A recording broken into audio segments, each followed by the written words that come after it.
Salut les collectionneurs, bienvenue sur Baka. Aujourd'hui on va voir les figurines du Amiami Hobby Camp 2022 automne. Voilà, avec un petit peu plus de sexe ici et là, voilà, vous êtes du coup prévenus. Et on commence avec cette Neon Max, un 6e, donc figurine de Mian, qui vient de The Masters of Sexy Outfits. Mr. Heian Wangan Chao et Mr. Guaner, voilà, encore un titre à rallonge. Elle est incroyable, je trouve. Il y a une... je sais pas comment t'expliquer, elle me dégage quelque chose. De manière générale, les dorures du siège, ce collant, cette position, le vrai tissu là qu'elle a avec ce sorte de boa, mais en... je ne sais même pas te définir la texture. Et puis le sculpte, les yeux qui ressortent. Ah, wow. En fait, j'ai mes yeux qui vont partout et chaque chose que je vois, je me dis, oh, c'est beau ça, ah, c'est pas mal ça. Ça, c'est beau ça. Je sais pas ce que t'en penses toi. Je vais te dire ce que j'en pense. Je trouve que c'est une œuvre d'art en fait. Elle est magnifique. C'est pas du tout le type de figurine que je collectionne. C'est pas du tout le type de figurine que j'achèterais. Et pourtant, je suis capable de vous dire que je suis en admiration devant le talent et le rendu de cette figurine. Il y a tout qui explose aux yeux, tout est super bien fait. Que ce soit l'effet cuivre dans cette... ce qui sert à écouter la musique là, incroyable. Les bas, tu l'as dit, mais parce que le paint est saisissant. C'est la dentelle, le truc, tout est formidable jusqu'aux yeux en fait. Non, cette figurine, c'est Neon Max, un 6e. Oh là là. C'est une pépite, vraiment une vraie petite pépite. Celle-là, je la valide, survalide, tout ce que vous voulez. On passe à Fnex. Du coup, Fnex, fabricant également connu pour ses figurines qui sont généralement de qualité enviable. Un 7e cette fois, figure Ryoko Shinonome. C'est 13 Sentinels Aegis Rim, connais pas. Peut-être sympathique, hein. Je connais pas le personnage, je connais pas l'œuvre, donc je pourrais pas dire. Il y a du brush en tout cas, on peut dire ça. Les bandelettes sont bien faites. Ouais. J'espère qu'elle est aussi palote en vrai, parce que je connais pas l'œuvre plus qu'en figurine, parce que là j'ai l'impression qu'elle va mourir. Là, ah ouais, mais je pense, de toute manière les couleurs, le rendu, cette espèce de il y a un filtre monochromie, ouais, je pense que c'est fait exprès, ouais. 28 600 yens annoncés quand même la figurine, donc elle va pas être donnée. Donc, ah ouais, putain, 250 balles, putain, c'est un peu cher, hein, pour du 1/7. Putain de ouf. Il craque un peu Fnex, hein, je sais pas où est-ce qu'ils sont passés, j'espère que ça sera pas pareil avec cette Uma Musume Pretty Derby de Golden Ship First Place Pose, donc on comprend bien qu'elle a eu la première place. D'accord, le socle est joli. Maintenant, le prix faudra voir, la réalisation sympathique, mais c'est pas non plus ce qui me rend fou, hein. Non.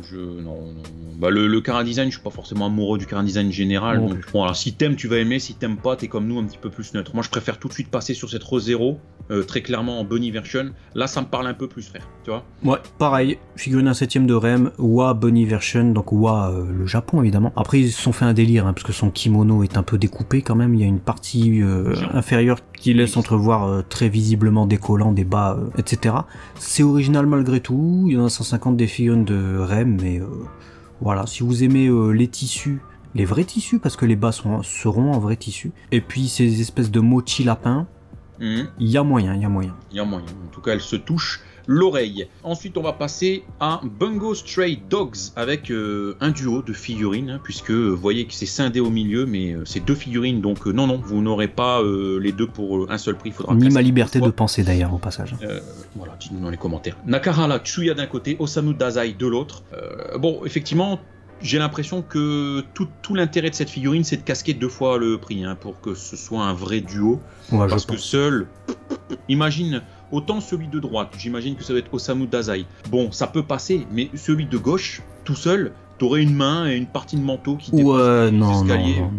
Ouais, non, je suis en gros doute sur ça. Après, c'est que des prototypes, on voit pas encore le produit final. Faudra voir avec la peinture, le sculpte fini des visages et tout ça, ce qui permettra ou pas aux figurines d'être validées. En tout cas, on passe de ces messieurs à ces mesdames, hein, avec une figurine cette fois d'Azure Lane. C'est Reno Springs Inspiration Version. Alors je sais pas ce qu'elle fait, elle a pas décidé entre faire la guerre ou semer des graines dans les champs. Elle fait peut-être les deux. Ouais, le concept ne m'aventure pas dans le plaisir. Moi non plus. Écoute, on va s'aventurer sur Overlord, puisqu'on a encore une figurine d'Albedo de qualité. Alors ils font Albedo, mais Shaltir ils la font pas beaucoup, ça c'est dommage.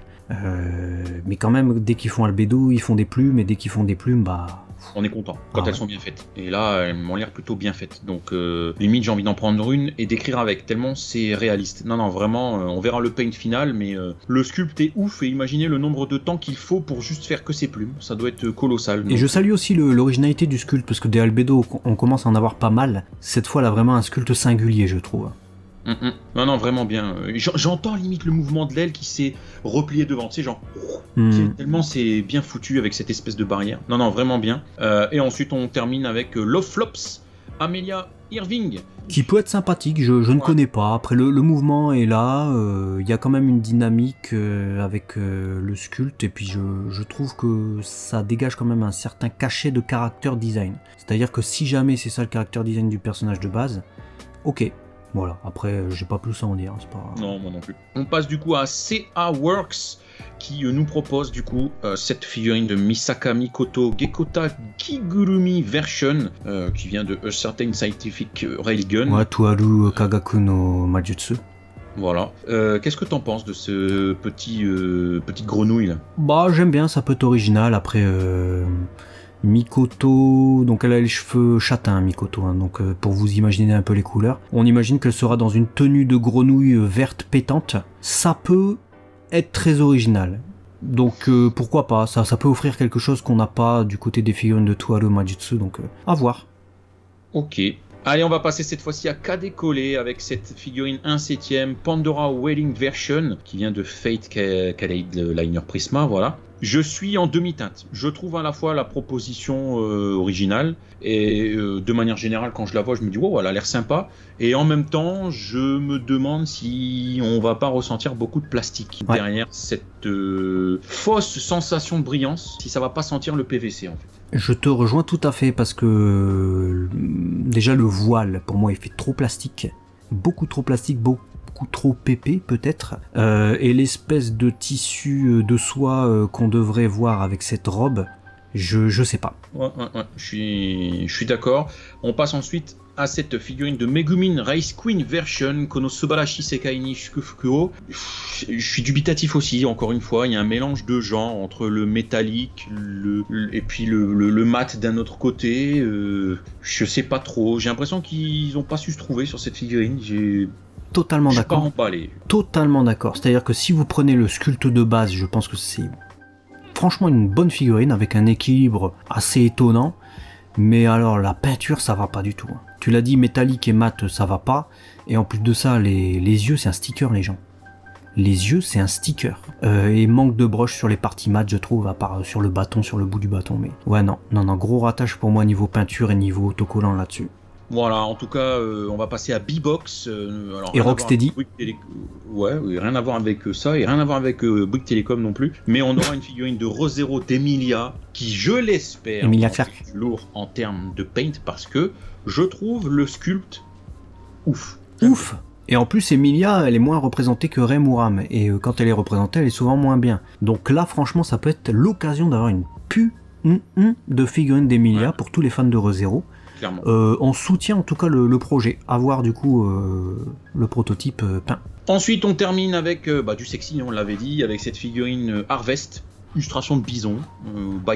Je vous laisse libre juge de cette figurine et de cette proposition, ma foi très osée, un peu what the fuck. Je comprends pas trop le délire, mais bon voilà, ça c'est autre chose. Par contre, ces deux figurines de Toro Project, Scarlet Remilia Military Uniform Version d'un côté et Flandre Scarlet Military Uniform Version de l'autre, ça envoie de la bagarre. C'est de la tuerie. En tout cas, ce prototype, moi j'adore de ouf. Avec cet effet de mouvement, plus l'effet des flammes, plus les ronces, plus le sol cassé qui est vraiment bien représenté, je suis étonnamment surpris d'aimer. Alors Toho Project, souvent en figurine, c'est soit on aime, soit on n'aime pas. Là pour le coup, le prototype, les deux prototypes, j'adore. Les flammes en plus sur les ailes, mais si c'est bien peint ça. Les ailes trouées, tu sais. Ah, j'aime bien les ailes trouées comme ça en plus. Non, si je valide entièrement cette proposition. À voir du coup la version couleur évidemment, qui nous permettra de savoir si c'est bonne idée ou pas bonne idée. Qu'est-ce que t'as préféré dans cette vidéo ? Très clairement la toute première, la Neon Max. celle-là, on l'a dit, c'est une œuvre d'art. J'aurais pu la regarder 2 heures sans m'arrêter tellement je la trouve ouf. Ouais, je te rejoins. Neomax, c'est pas celle que j'achèterais. Je serais plutôt sur les Toho Project, à voir évidemment le truc final, mais Neomax, pour moi, c'est des figurines de luxe que tu mets dans ton salon. Dites-nous, vous, ce que vous en pensez en tout cas dans les commentaires, et à très vite sur Abaka avec de nouvelles vidéos, parce qu'il y a plein d'actualités autour des salons du moment. Si vous êtes abonné, bien sûr. Eh oui, allez, à très vite, ciao.